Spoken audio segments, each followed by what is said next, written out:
This is the local and national news from fabulous 103 FM, and it would be fabulous if you subscribed. It's easy. Click the subscribe button, and at the same time, click the like button too. Despite claims of regular maintenance and checks to moving walkways in Bangkok's second airport, Don Muang, weekend reports from forensics experts employed by the family of the woman who lost her leg falling into the gap at the end of the walkway now tell the press that it's their belief that mounting screws either wore out or loosened, allowing one of the panels that we all stand on to ride to come loose from its tracking, thus causing a gap that she fell into, and subsequently the following panels closed in on her legs until the safety shut-off went into effect. He's working with the fact-finding group made up of experts from the manufacturer, Thailand's Ministry of Transport and the Engineers Institute of Thailand. The 30-year-old walkway was, we're told, due for replacement within a few years, but was well within the accepted age for such equipment globally. Siam Commercial Bank, SCB, which closes its online banking services this week, has now advised that effective from last Friday, facial recognition authentication is required by its phone app for users transferring in excess of 50,000 baht one time or spending over 200,000 baht in one day. This doesn't affect use of debit or credit cards, but for those needing to make larger transfers, it's better to visit your local branch and find out how. From Phuket, the news over the weekend that a Russian man who jumped from a 20-metre high temple pagoda was receiving treatment has been followed up by a hospital release that tells us that he passed away while under care. It seems that the tourist had attracted a lot of attention as he climbed and clung. Fire teams planted inflatable cushions around the base of the temple building. A lot of time was spent trying to coax him down, but inevitably he took a dive. Whilst his life was saved initially by the cushioning, he did sustain serious injuries, including a fractured pelvis. 6 billion baht has been promised by a Chinese electric car manufacturer for the construction of a plant which will build cars here.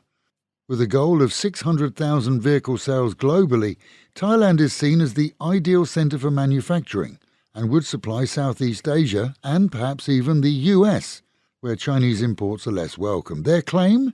That their battery-powered cars can drive 100 kilometres before needing a recharge.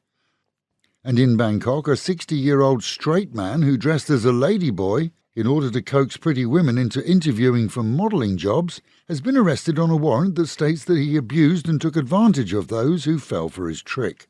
Released from prison only last year, after serving time for similar heinous crimes, he began again instantly. Meeting women in public areas such as malls, he led them back to hotels where he told them that casting would take place. A manhunt had been underway for some while, and it was a brave undercover police woman who met with him and was promised work. He was finally nabbed by a team of colleagues. Huge storms have blanketed much of Thailand over the weekend.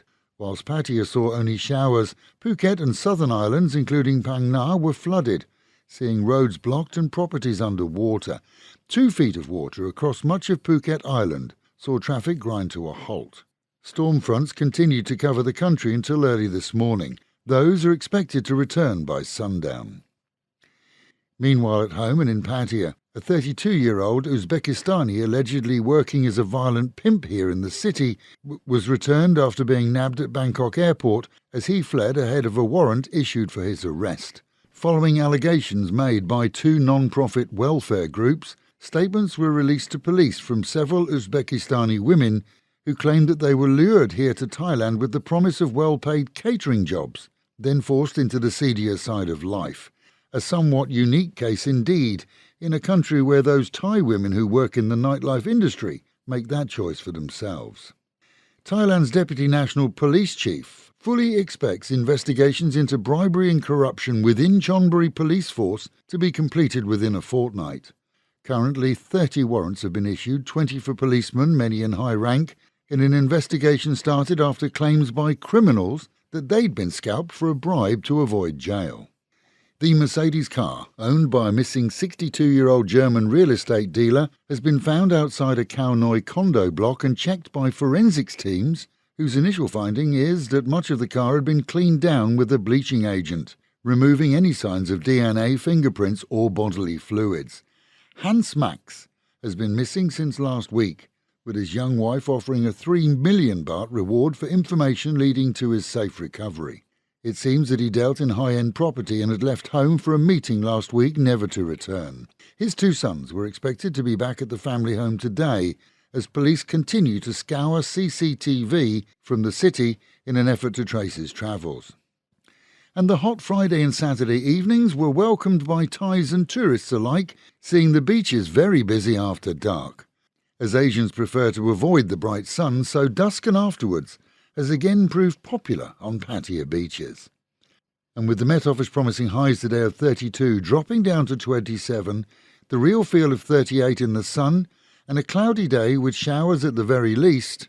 Local and national news today from Fabulous 103 FM and Fabulous Pattaya Media Group. And to get a notification every time we release another bulletin or programme, like and subscribe to our channel, Fabulous Pattaya Media Group, by using the link below.